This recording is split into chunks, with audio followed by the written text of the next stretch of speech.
작년에 권택환 교수님을 만나 뵈었습니다. 대구 수성구에 있는 카페에서 만나 뵀는데요. 어느 날 학교에 무작정 전화를 돌렸는데 마침 학교에 무슨 일 때문에 잠깐 들러셨던 때였습니다. 너무 반가워서 다음날 단숨에 제가 찾아뵙고 카페에서 짧은 인터뷰를 했습니다. 권택환 교수님 2013년도부터 맨발 학교를 이끌고 계신데요. 박동창 박사님은 맨발 걷기 지금은 국민운동본부로 개명을 했습니다. 시민운동본부에서 그렇게 이끌고 계시고, 권택환 교수님은 2013년도부터 맨발 학교를 시작하셔서 지금 활성화시킨 일들에 매진을 하고 계십니다. 그분은 이 맨발 걷기를 하는 분들은 겸손합니다 라고 하셨습니다. 아니 왜 그렇습니까 하고 여쭤보니까 이 자연이 주는 혜택은 공짜입니다. 햇빛과 공기와 물과 그리고 새소리, 꽃향기, 푸른 녹음들, 수려한 산수들, 이 모든 것이 공짜죠. 그래서 저도 공짜로 받았으니까 대가를 바라지 않고 언제든지 맨발 걷기 혜택에 대해서 사람들에게 나눠주고 있습니다. 이런 의도로 말씀하셨습니다. 그때 제 마음에 큰 울림이 왔습니다. 홍익인간이라고도 하셨는데 널리 세상을, 인간을 이롭게 하는 그런 마인드가 딱 세워져 계신 것이 보였습니다. 그리고 맨발 걷기 하는 사람이 애국자입니다 라고도 하셨습니다. 그것도 무슨 뜻인가요? 하고 여쭤보니까 이 맨발 걷기를 하면 면역력이 좋아져서 웬만한 자잘한 질병들은 다 낫습니다. 그래서 우리나라 의료 재정이 넉넉하지 못한데 자잘한 병을 다 치료하고 정말 치료가 시급하거나 필요한 분들에게 그 의료 재정이 들어가도록 하는 것이 애국 아니겠습니까? 라고 하셨습니다. 애국이란 총칼을 들고 적들과 싸우는 것도 맞지만 이것이 진정한 애국이라고 생각합니다 라고 하셨습니다. 겸손한 맨발 걷기와 애국심에 대해서 제가 짧지만 묵직한 울림을 받고 저도 그때부터 본격적으로 맨발 걷기의 또 혜택에 대해서 또 효과에 대해서 또 맨발 인문학에 대해서 사람들에게 주변에 알리기 시작했습니다. 물론 그전에도 맨발 걷기는 조금씩 했지만 본격적으로 시작하게 된, 그리고 사람들에게 전파하게 된 계기가 되었습니다. 맨발 걷기는 초심을 찾아가는 것이라고 저 개인적으로 생각합니다. 그 저울에 물건을 얹어서 계량을 한 후에 물건을 저울대에서 내리면 0으로 즉시 떨어지지 않습니까? 그 정확하게 0점이 잡힌 저울, 또 표준화된 인정이 된 저울은 그렇게 합니다. 하지만 저울도 오래 쓰거나 불량품 저울은 0점이 잘 잡히지 않고 0.5kg나 0.3kg 이 정도가 덜 내려가는 경우도 가끔씩 봅니다. 그 저울은 설 수가 없는 저울이죠. 신발을 벗는다, 이것은 쉽고도 굉장히 어려운 일입니다. 어떤 사람들에게는 굉장히 어려운 도전이기도 합니다. 이 신발을 벗는다, 이거는 어떻게 하면 관념을 깨뜨린다, 이것도 일맥상통합니다. 지금까지 신발을 벗고 흙길을 걷고 산길을 걸어간다, 이것은 특별한 기인이나 부득이한 어떤 사정에 있는 분들 외에는 특별한 사람들만 하는 행위로 인식이 되어 있습니다. 그게 고정관념이라는 것이죠.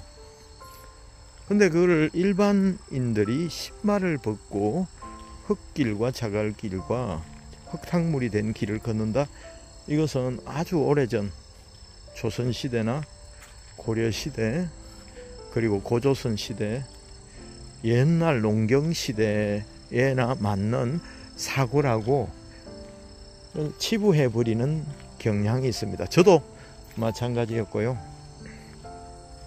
그래서 신발을 벗는다 저는 한 번도 생각을 해보지 않았습니다. 근데 어느 날 누군가 맨발로 걸어가는 것을 보고 왜 맨발로 걸어가십니까 하니까 이게 좋다 하더라 라는 이야기를 들었습니다. 정말입니까? 어디에 좋죠? 하면서 걸어간 것이 맨발 걷기의 출발점이었습니다. 어떤 사람에게는 굉장히 쉽지만 어떤 사람에게는 굉장히 어려운 일이 바로 신발을 벗는 것입니다. 저울에 0점이 잡히던 맨발로 걷다 보면 온전히 발에 집중합니다. 그 발바닥에 느껴지는 감촉이 한두 개에서 수십 개로 바뀝니다. 부드러운 땅, 흙 위로 지나갈 때도 신발을 신고 갈 때는 부드러운 땅, 좀 찐득한 땅, 진 땅, 무른 땅, 딱딱한 땅, 폭신한 땅 이 정도였는데 맨발로 걸어가다가 보면 차이가 상당히 납니다. 요거는 좀 폭닥폭닥한 땅이네, 말랑말랑한 땅이네, 물렁물렁한 땅이네, 좀 거친 땅이네, 오돌도돌한 땅이네, 포근한 땅이네, 따뜻한 땅이네, 차가운 땅이네, 까칠까칠한 땅이네, 오돌도돌한 땅이네 하면서 수없이 많은 감촉이 느껴집니다. 그러나 세상을 살아가고 타인에게 집중되어 있고 타인의 시선, 타인을 보는 눈, 자식들을 걱정하는 마음, 부모님을 생각하는 마음, 또 마음에 여러 가지로 거미줄처럼 얽혀있는 걱정과 근심들이 맨발로 걷는 순간 전깃불이 켜지면 어둠이 순식간에 사라지듯이 사라지기 시작합니다. 그 놀라운 경험이었습니다. 그러면서 온전히 발밑에 느껴지는 감각에 집중하게 되면서 생각이 단순해집니다. 그리고 땅밑을 바라보면서 갖가지 생명체들을 볼 수 있고 또 땅 아래의 풀들, 꽃들, 그리고 나무의 색깔, 나무의 모양, 가지의 형태, 빛깔, 그리고 바람 소리, 그리고 발끝을 스치는 냉기, 따스함, 포근함 이런 것들을 온전히 느낄 수가 있게 됩니다.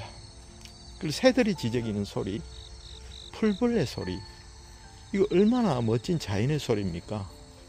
힐링이 되고 스트레스가 해소되는 자연의 오케스트라를 맛볼 수가 있게 됩니다. 신발을 신고 달리고 이렇게 뛰어가거나 걷는 것 자체에 신발을 신고 운동 자체에 집중을 할 때는 다른 아무것들도 들리지가 않고 보이지가 않습니다. 하지만 맨발로 걷다 보면 슬로우 하면서 천천히 걸으면서 어떻게 보면 철학자가 되기도 하고 명상가가 되기도 하고 굉장히 또 자신을 사랑하게 되고 또 이타적인 마음도 더불어서 들게 됩니다. 첫 번째로 나타난 증상은 만성피로가 해소되는 것입니다. 우리 세포 하나하나가 발의 지압점으로 인해서 살아나는 느낌이 듭니다. 여러분 맨발 걷기 아직 도전하지 않으신 분들이 계시다면 제가 드리는 말씀을 한번 귀담아 들어보시고 꼭 오늘 내일 맨발 걷기를 도전해 보시기를 바라겠습니다.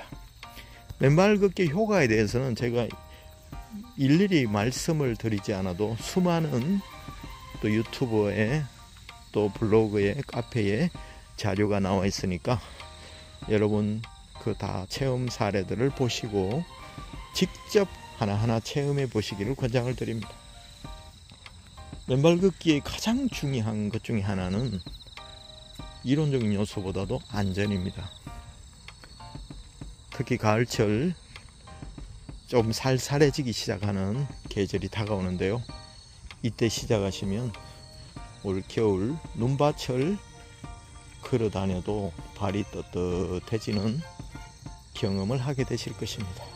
물론 걸을 때는 차갑지만 걷고 나면 집에 들어가시면 하루 종일 발이 떳떳한 기분에 양말을 신지 않아도 기분 좋은 하루가 연출이 될 것입니다. 자, 오늘은 습관TV가 맨발 걷기 어떻게 보면 인문학이라고도 할 수 있겠죠. 맨발 걷기를 하면서 얻은 단상들을 두서없이 말씀을 드렸습니다. 여기는 경주 황승공원 천년 황토 맨발길 쩍쩍 갈라져 있습니다. 갈라져서 이거 빨리 떼어야 되는데 이 생각을 할 수도 있고, 야 사막 같다, 야 사하라 사막 같은 느낌이 드네. 이 구획 정리된 거 좀 봐. 이 지도 동과 구획 정리된 것 같네.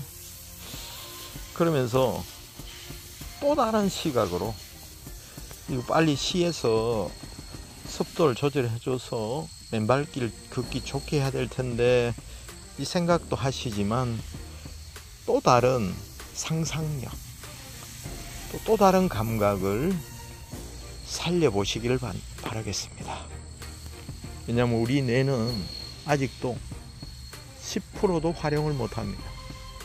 창조적인 생각, 더 혁신적인 생각, 그리고 더 따뜻하고 소중한 생각과 마음들이 우리 속에서 얼마든지 새롭게 발견될 수 있는데, 이 맨발 걷기 하면서 잃었던 감각도, 신체의 감각도 되찾고 잃었던 마음의 감각도 되살아나는 멋진 계기가 될 줄로 생각합니다.